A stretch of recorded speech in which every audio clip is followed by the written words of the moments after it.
to introing show. Really, I have no formal training in anything.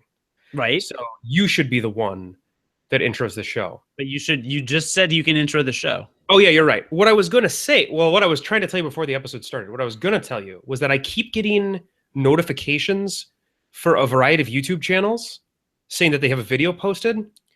And this has been going on for months. Mm-hmm. And I've been trying desperately to figure out why. Because I don't care that channels are posting videos. And so I've just been like deleting the notifications. And I dug a little deeper, and it turns out that Max, my son, who's 2.5, he likes to scroll on YouTube and on YouTube channels and kind of click stuff all over the screen. And he's been subscribing to random YouTube channels that he has found. So then he subscribes to them, and then I get random notifications that these YouTube channels are posting videos. So there's a lot of kids videos that I am up to date with because they are notifying me when they're being posted, which is exciting. It's good to be in the zeitgeist of kids YouTube programming. Is that what you're in, the zeitgeist? Is that what you're in, Jonathan? I am. So yeah, as Cody mentioned, my name is Jonathan. His name is Cody. We're hosts of this show, Game Life Balance, a podcast, a lifestyle podcast. Yeah, but that's an intro. I introed it like you told me to do. Keep introing. It's fine. You're doing great. This is no formal little social. No formal training. No formal. No Why formal training. Can I? All right. Can you not pan your camera over like 4 inches? Because for the last every episode we've ever done, you were in the left maybe 20% of the frame. Well, it was actually centered, but then I got like a gangster lean that I do. So you're like my sister used to when she drove her car. She did the I don't know, the lowrider thing. It was just reclined 45 degrees to where our arm is sticking straight out.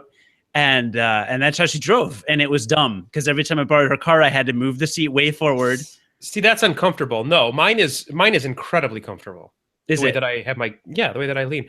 No, I can sit with wonderful posture with my back straight. But I shouldn't have to. I shouldn't have to because it's the weekend. Yeah. Yeah. So it's Saturday. We're recording a Saturday morning coffee podcast at 6 p.m. on a Saturday without coffee, which annoys me that you don't have coffee. I didn't have time to make it. I was watching my boy. You didn't have time to make coffee on a Saturday afternoon? I didn't because so we went to the park because my wife was out with a friend getting some food. The park? It's -10. In Minnesota, they have indoor parks because it's Minnesota. Parks are inside here in the wintertime. Parks go inside. And then that's not how parks work. And then they go outside in the summertime. Listen, I've lived here for 7 years. I know that's how it works. Right now, the parks are inside. In fact, I was at a park today. So frankly, I don't need you educating me about the Minnesota park system because I was at. Right now, the parks are inside. Were they outside before? And you do build domes around them? Minnesota, is that how you build parks? Minnesota does what it can for its citizens. That's how it works. Anyway, that's not the important part of the story. What's important is I was at the park with Max and we were chilling and he was having a good time. And then we came home and I had to quickly grab some food. And then Casey came home from from going out with her friend and she won $500 on pull tabs. All right. I don't even know what a pull tab is. Now we do have in the chat, which if you wow, my resolution I just turned it way down and I should turn it back up. If you subscribe to our YouTube channel, just search for Game Life Balance US on YouTube, then you'll get notifications, as Jonathan so dutifully explained earlier. You get notifications when we go live. We're live now. And in the chat, we have Stargate Pioneer from the Gonna Geek Network is chiming in and agreeing with you about the winter stuff, saying Minnesotans go outside in the winter to toughen up. And they played boot hockey at the outdoor rinks. Do you play boot hockey?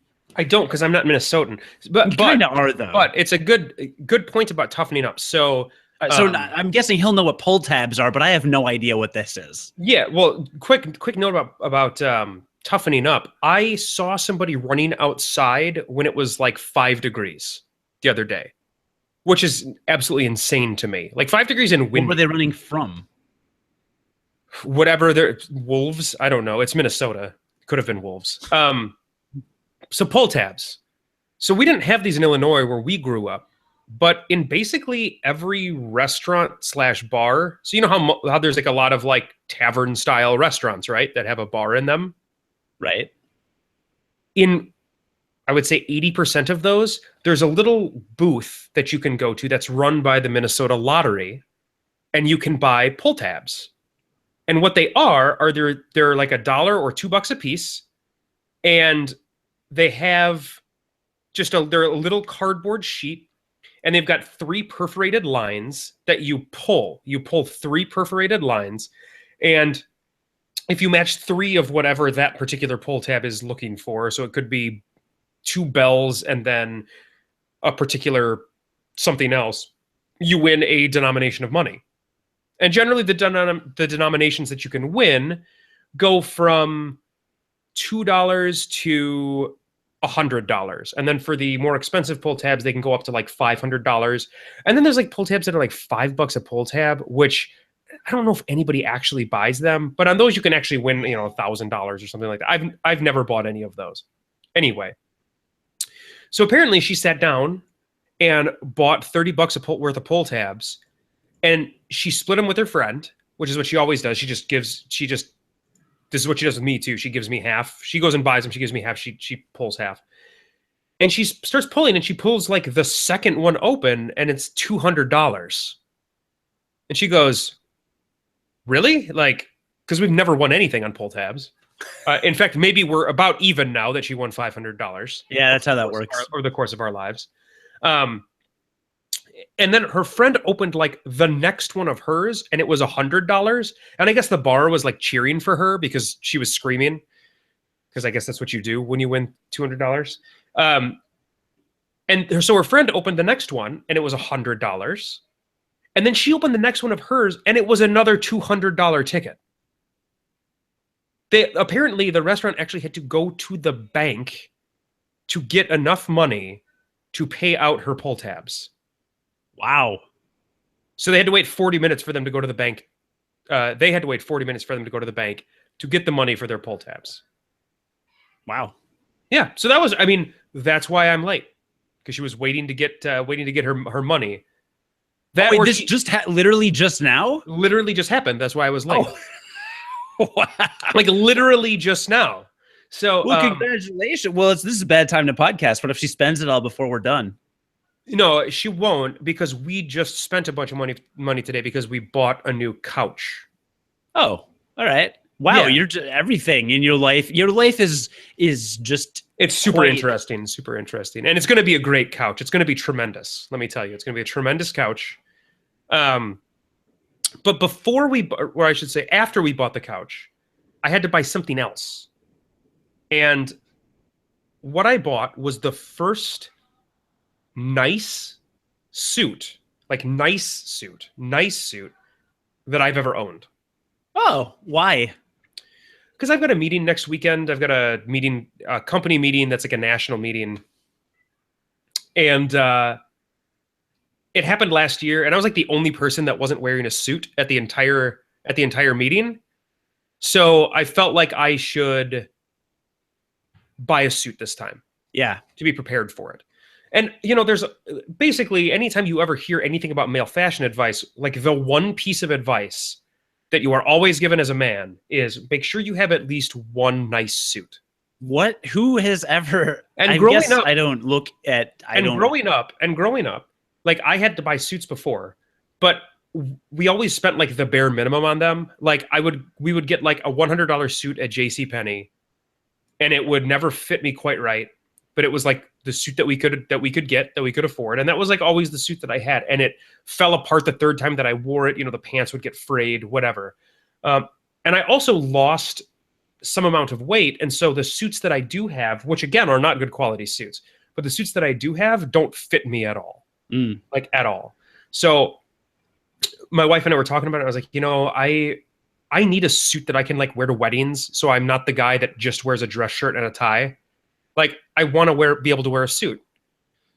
And this is the perfect excuse to, because I've got this meeting coming up next weekend. So. And you're sure that she didn't just return the suit and use the money and all your winnings to rebuy all the video games you sold last year? No, she wouldn't do that. She definitely wouldn't do that. All right, because that's Stargate Pioneer's theory in the chat. No, she definitely wouldn't do that. She was upset, but she'll never replace those. Yeah.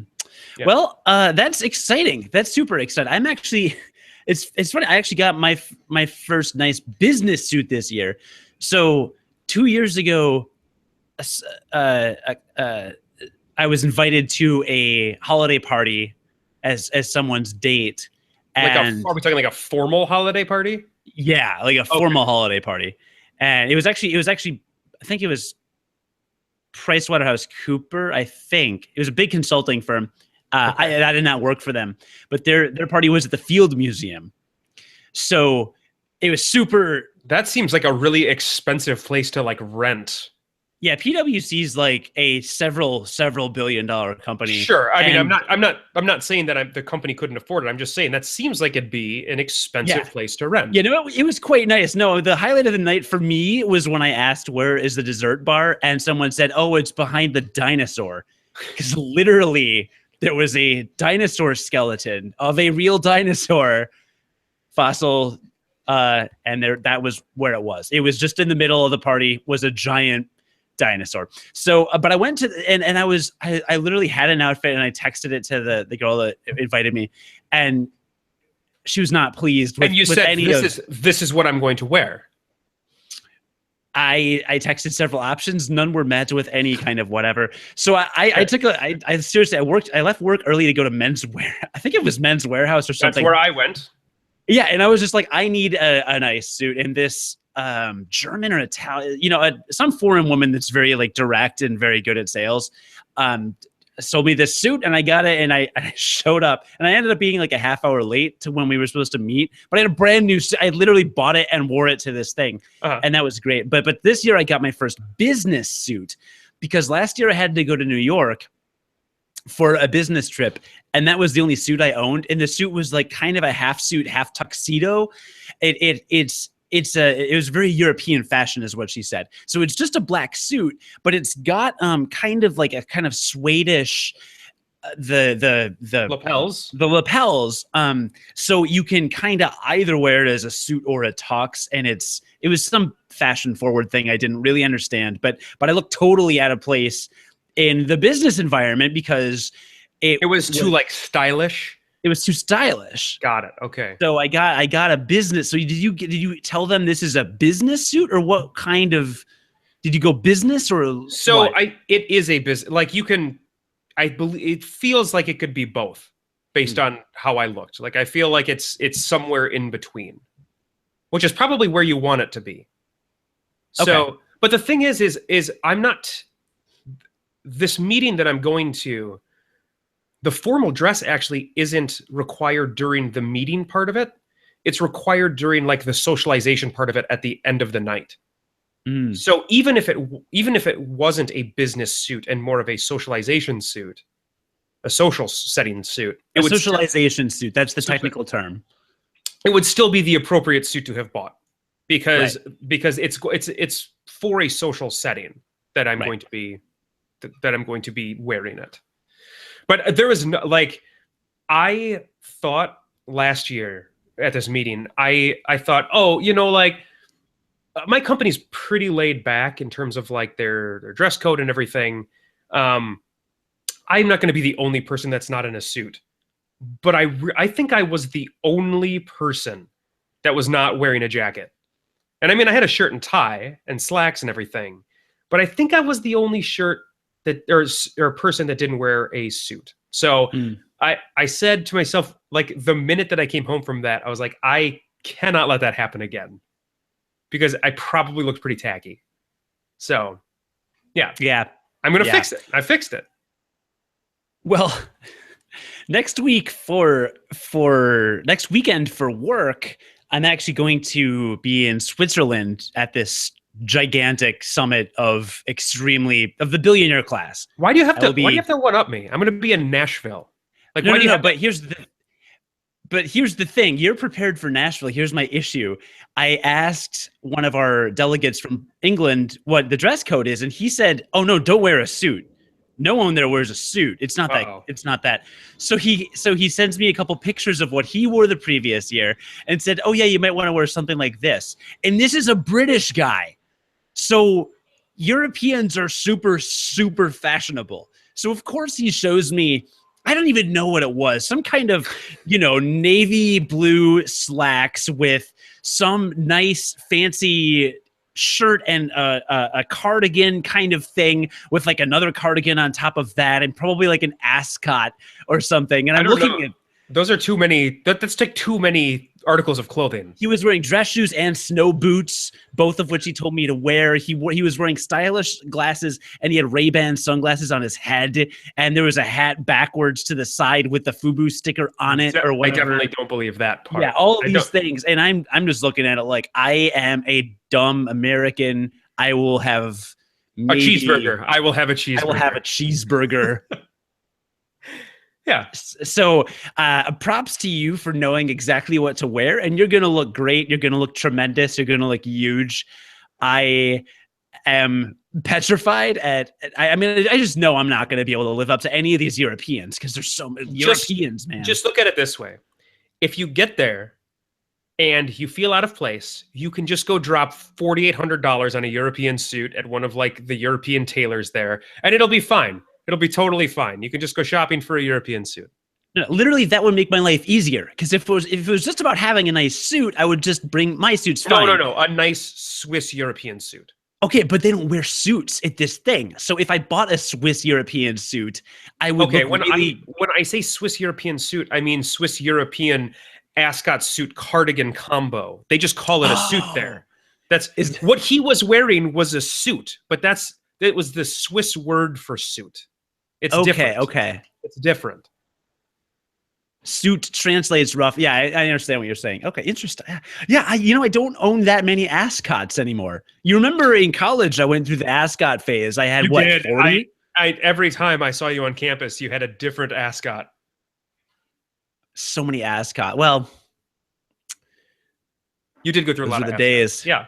I had to sell them to afford food after college. It was a dark time selling all my ascots. Fortunately, they fetch a high price on the dark web.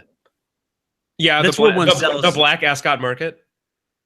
No, yeah, the black ascot market. Well, it's the ascot black market. Ascot black market. Yeah. So you can look forward to me talking about, I get one meeting a year where I go somewhere for like company business. This is the one time a year. So you can look forward to hearing about how that goes probably next week or the week after. Are you going to send me a selfie of you in the suit so I can post it as a thumbnail image for this podcast? I should probably take a picture in the suit and like when I'm looking my best, right? So you're going to shave? I did shave. I shaved this down. This is shaved down. It does look better. But I will say I like it when you don't have any hair. It was pretty fuzzy. It's funny you say that too, because I got more compliments on my beard over the holidays than I've ever gotten on my clean-shaven face. Nobody ever comes up to me and says, your clean-shaven face looks really nice. Nobody has literally ever said that, ever. But 5 to 10 people told me they liked my beard over the holidays. And it wasn't just my mother who thinks I'm special. When a kid draws a picture of a bear and it's a green circle with 3 X's next to it and a gun and by the way, helpful parenting tip. When you are getting those drawings from your kids, you never attempt to guess what it is. You like prompt your kid to tell you what that is. So just so you don't accidentally make them feel bad by not being able to guess what it is they drew. I already know that from whenever I meet a woman that I think could be pregnant. I always ask, "Oh, are you pregnant?" No, see, that's literally the opposite of what you're supposed to do. No, I learned my lesson. I'm not going to go. It would be rude to walk up to a woman and say, "Oh, when are you expecting?" But that's why you go up and you say, "Oh, Are you how pregnant? pregnant are you?" And then if they say, if they say no, Anyway, what then is this? I know What not. is it about the bear? I'm just saying when they say, "Oh, it's a bear," and it's all the things I just described, and it's 12 different colors, you say, "Oh, what a nice bear you have." That's what's happening with your beard. Because people see it and they just think, what motivated this? It's really not that bad. So yeah, but I mean, the kid has to like bring it up to you and show it to you. And I mean, I may have just been sitting next to people and casually rubbing my beard against their face. Yes, I might have done that, but that doesn't mean that I wanted them to comment on it. And what kind of holiday would it be if I didn't do that? Do you think it could be the fact that at all of these events, your wife asked people, "Oh, look how nice John's beard is"? Actually, of all of the people, I think she dislikes it the most. So, of like all of the people in my life, I think that she actually is least favorable towards the beard. I mean, no one likes change, right? You know, I mean, I might be fine with it if I haven't known you for ever, like 25 years or whatever, but change is bad. I mean, if you got all change is bad, all of it. All of it, you know. If I stopped putting gel in my hair and looking like Ignis from Final Fantasy 15 with my glorious elevated hair, you would be furious. You would say, "Cody, what happened to that glorious hair you had?" You know, I wouldn't say that at all. You would say that. You would miss it. You would miss it. You know it. I don't think I'd miss it. Don't act like you wouldn't. Anyway, congratulations. It got a little out of hand. I felt a little too scruffy, which you can see on previous episodes of the show, and felt like I just at least needed to trim it, so I did. And I'm still probably going to keep it through the winter because it actually is warm. It makes my face warmer. There was a noticeable difference in the temperature of my face after I got done shaving it. You know what else will make your face warmer? Duct tape. A duct tape scarf, or just duct tape all over my face? Just duct tape all over your face. Okay, I'll try that. Maybe I'll take a selfie of that as well. Please take a selfie of yourself in a suit with duct tape all over my face. Okay, it's a very good thumbnail. If someone wants to, please, if one of our listeners wants to Photoshop that and send it to me so I can use it in the next, I don't know, like in the next day after this is broadcast, that'd be awesome. So getting back to the pull tabs, they sound just like scratch and win tickets in every other state. That's the only difference, right? They are, except that they're actually sold in bars, which scratch and win tickets aren't. And so they really do try to take advantage of the people that are drinking, because of course they do. What are the gambling laws like in Minneapolis? I think that they're pretty standard to what they are everywhere else. I mean, we can only have casinos on Indian reservations here, which is not unlike. You can only have casinos in Illinois on the river. Like they have to be on a riverboat in order to be legal. And scratch and win tickets are like, it's all, you can gamble when you're 18 here, which is different than in some other states. Most states are 21. So you can gamble when you're 18 here. So that's unique. And I think everything else is pretty standard. It's pretty like, you can't buy scratch and win tickets if you're a kid or anything like that. The only difference is that they've got these pull tabs in bars. But outside of the casino part, in Illinois, they passed legislation a few years ago that lets you put slot machines basically in any bar. And now anytime you walk into a bar in Rockford, there's like 4 slot machines. That's super weird to me. But, we don't have that here. In fact, the only slot machines are in casinos. So, no, that's crazy. Really? You can just have slot machines anywhere? It's weird. I mean, I don't know the exact law, but that's the way things are these days. But I've never seen any in Chicago. I've only seen them in Rockford. But if you go back to Rockford, there are little barred off areas where you can play slots, and it's super weird super depressing because it's just the same as the Vegas slot players, which is just people chain smoking and playing for hours on end, and they don't look like they have money to gamble, but they're doing it. Yeah, there's some interesting things about the casinos here because they are not all Indian casinos, but most of them are. And well, actually, all the actual casinos are Indian casinos. And it's a little interesting because a lot of them, because of the difficulty in some of the Native American population with alcoholism, because it's a big problem in the Native American population, they don't serve liquor at almost any of them. So you can go to these casinos and you get like complimentary soda and stuff like that, but there's no liquor in any of them, which is so different than a typical casino experience. But what that allows 18-year-olds to go there and gamble because there's no enticement of alcohol there of any kind. So, I mean, it's kind of weird, and it's definitely weird like the first couple times you go. But then when that's the only option that you have, if you're somebody that goes to the casino and gambles, then it just becomes kind of common. It feels normal after that. Have you gone to casinos in Minnesota? Oh, yeah. Yeah, absolutely. Go to play poker or go to play blackjack. I've never gone to I've only gambled other than scratch and wins and occasionally Powerball, because in my more desperate moments, that's when they get you. That was when you were gonna strike it rich.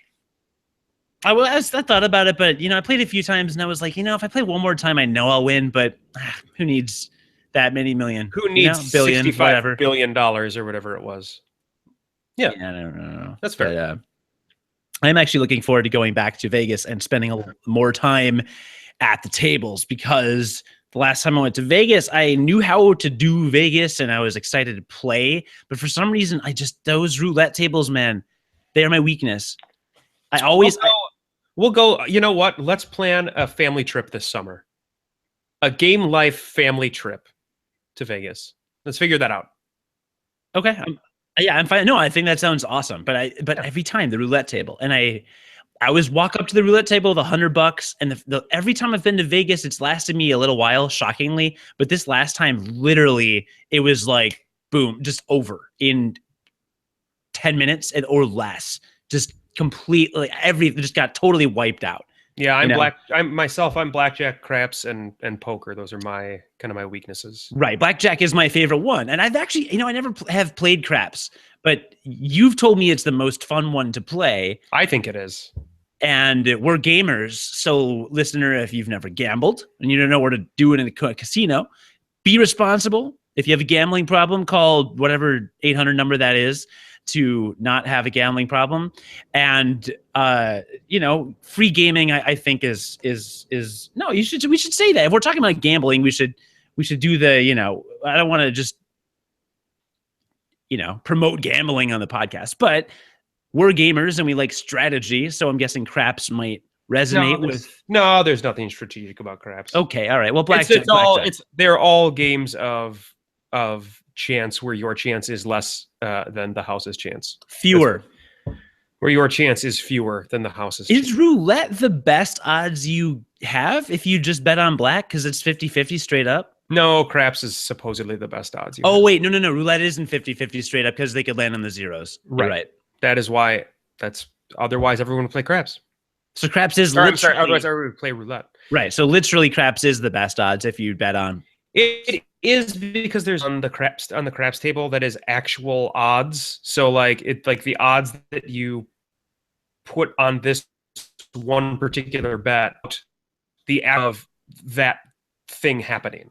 And it's the only bet in the entire casino where and it's not less than actually. I can explain it to you at some point. It's math and uninteresting for this. But however, it is both interesting and relevant if you wear your new suit when we go gambling on our Vegas trip. Which I have to bring this. Right. Okay. All right. So here's what we're going to agree to. We're going to agree to a family trip to Vegas with you and I both wearing our suits, sunglasses. Okay, and we'll both bring our Casey's, and they can go dress to the nines because women love dressing to the nines. I don't know what that means, but that's a good number. Nines it's way higher than a couple of other numbers. All right, here right now we're recording this on this podcast. They're going to dress to the nines. I'm going to bet on 9 in roulette, no more than $20. But I'm going to put it on 9, and if I win, I'm going to take us out to dinner, but not anywhere expensive because I'm pretty cheap. Sweet. McDonald's in the food court. It is. Okay, and Stargate Pioneers got a great idea in the chat. Can we also rent a limo to drive up and down the strip for a couple hours? Oh, sure. You get drinks in there too.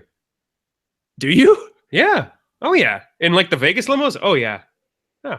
There you go. Okay, now I actually have you. Yeah. Wait. Sounds great. I was at your bachelor party in Vegas. When have you taken a limo? We didn't take a limo in Vegas. I go to limos all the time. How do you know? That's how we travel. Was I just not invited to the limo? Maybe. Oh. Well, I've never actually taken a limo in Vegas. I just know that they serve booze on them. Well, if it's a wet limo, it has to be a wet limo. There's a good chance it's a wet limo. You can't go a limo dry. All right, let's just be perfectly clear about that. Yeah. Hey, did you know that sometimes we talk about video games? No, I didn't. I thought that was a great segment. It pulled together our fashion choices, our plans for both this coming week and the summer, our gambling things, and we talk gaming. Gambling is gaming. It's a type of game. It is a type of gaming. So yeah, I think we're done. You Fine. know what? All right, you're saying we blew our load there. Hey, I'm cool with that. I'm fine with that. It's the first time that's ever happened prematurely. But, see what I did there? No, I'm fine. I think that was there's no reason to keep talking. Like that was it. Podcast, game, set, match. That's it. All right, it was set. All right, no, we can talk about whatever dumb thing you wanted to say for a minute. I wanted to talk really briefly about we don't need to talk about it. We'll talk about it another time. It's fine. We'll talk about it another time. I think you're right on this. We probably should mention the Gonna Geek Network for whom we have the chat open right now, right? I mean, what is the Gonna Geek Network? It's a network. It's a network of geeks and gunnas that we participate with. Tremendous gunnas. It's actually a podcasting network. So it's a network of various podcasts that you can find, kind of run the gamut of a bunch of different geeky topics. Some of them are real specific. Some of them are really broad that just kind of cover large swaths of geek type culture. And like I said, some of them are really specific. They may focus on a particular TV show or a particular hobby, that kind of thing. So just to give you a couple of examples here of what's on the network. One of the newest podcasts on there is called Doom Ninja Podcast. I have to push it because one of our super listeners is actually the host of the show, Ryan Doombrowski. But the Doom Ninja Podcast, their most recent episode is episode 22. It's gameplay footage. This week on Doom Ninja Podcast. Wait, that's still the one they have on the promo sheet? I know they haven't. They haven't. We promoted this last week. Well, I want to promote it again because I'm sure. No. They do not deserve 2 promotions of the same episode in 1 really week. They really should have updated that. Okay. Well, this could be there. It doesn't matter. But let's skip this one for now because the listener at this point is just like, oh my God, Game Life Balance promoted this last week. Okay. Now they're promoting it again. You're right. They can hear that. I can hear the listener saying that in their head right now. We're literally going to ruin the entire podcast if we promote episode 22 gameplay footage of the Doom Ninja Podcast. Okay, let's strike that from the record. We're not going to. I don't even know the name of the podcast anymore. Which you can find at gunandgeek.com under Doom Ninja Podcast. Doom Ninja Podcast with Ryan Doombrowski and the Ninja Fat Man. That's formal training right there. And then the other podcast that we can promote is All Things Good and Nerdy. Just had episode 242. I can't believe that's a lot of episodes. They've done a lot of episodes. Wonderful, very nice laugh. Best moments of 2016. For the first show of 2017, the crew throws out all the traditional format of the show and instead talks about some of their favorite things to come out of 2016. 2016 may have sucked, but not everything in it did. So check out what our intrepid heroes thought of last year. I like that.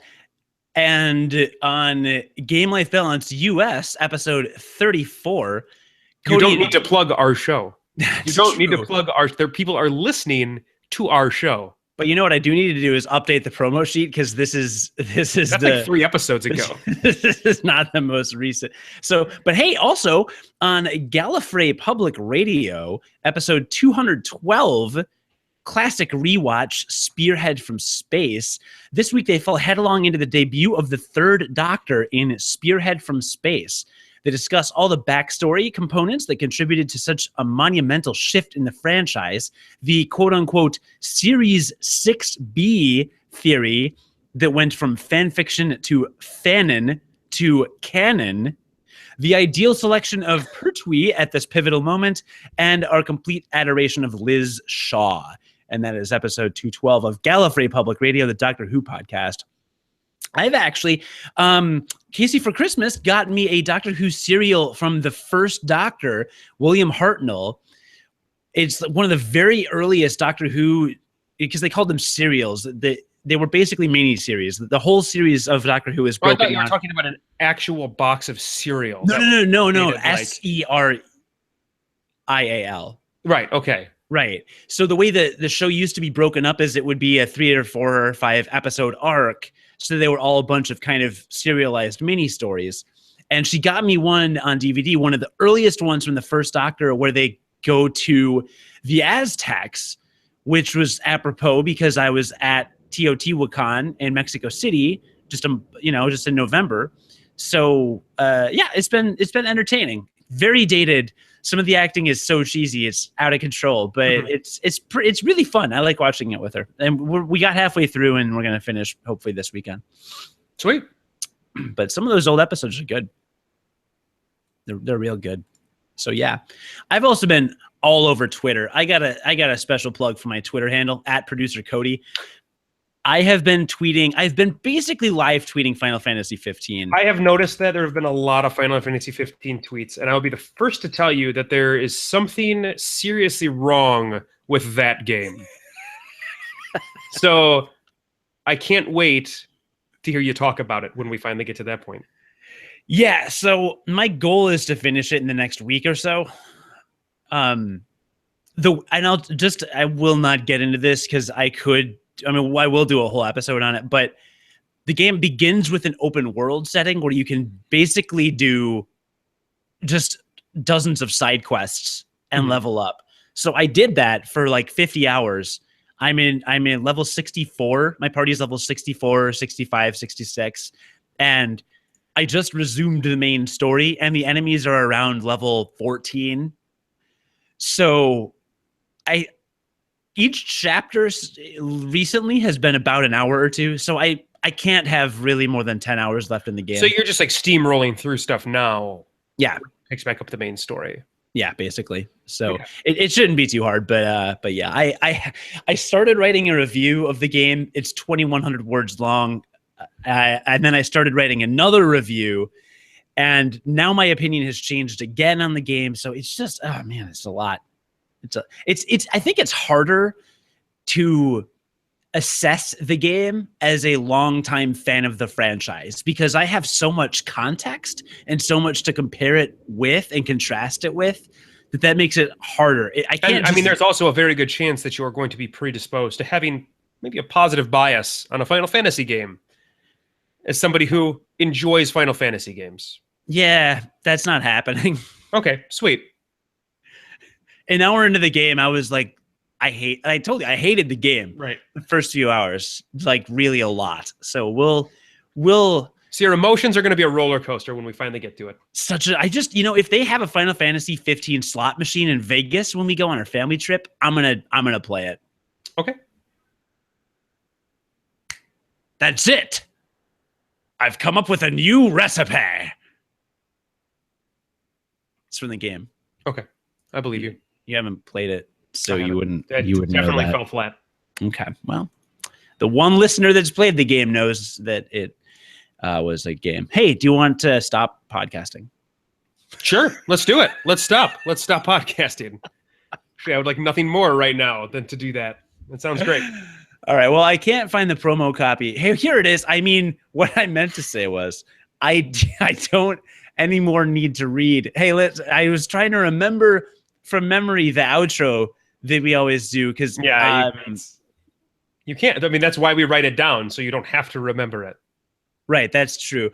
One last note from Stargate Pioneer in the chat. He spent literally the entire night last night loading Xbox 360 Mass Effect onto his Xbox One. It feels like that shouldn't take that long. Yeah, but I think there's some problems with those the system level stuff in some of those consoles. I mean, it's the same reason why, for some reason, PlayStation 4. You ever try to download something on PlayStation 4? Yeah. It's awful. Like the highest, it takes forever to download anything, regardless of how fast your internet connection is. So it's a limiting factor of the system, not of like your internet in that case. Yeah, that's fair. I was also so annoyed. Square Enix released a Final Fantasy 15 holiday pack in mid-December that gives you a bunch of items you immediately have in your inventory and a couple other features. I didn't know this until 5 days into January. So I downloaded it and I opened it, and I had played like 20 hours of the game without these items, and suddenly you've got all this stuff.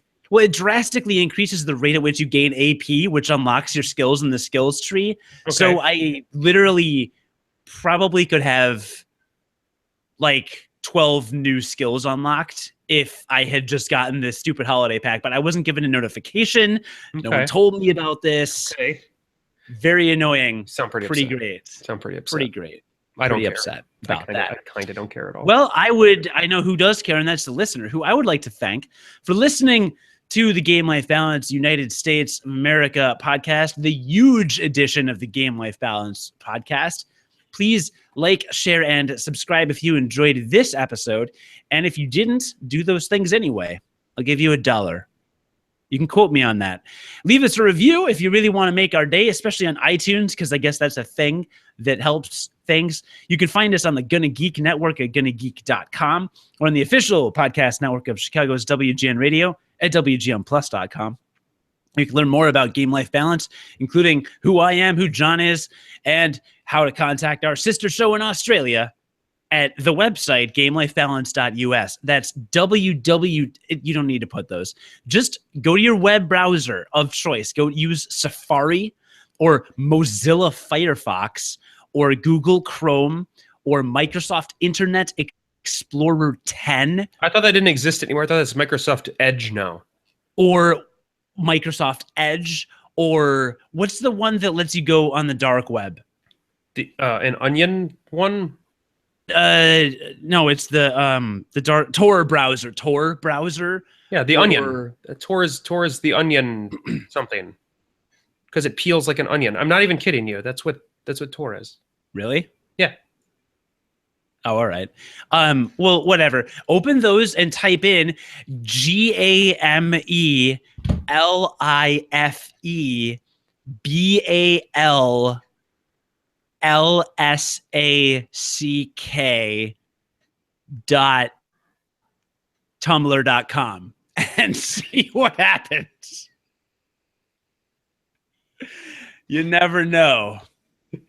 Oh my God. If I had the power to stop this podcast, I would have a long time ago. Stargate Pioneer, you're not getting your $1 back. GameLifeBalance.us is our website, where you can find links to our sister show in Australia at Game Life. You didn't even make it through the outro. You didn't even make it through the outro. No, that's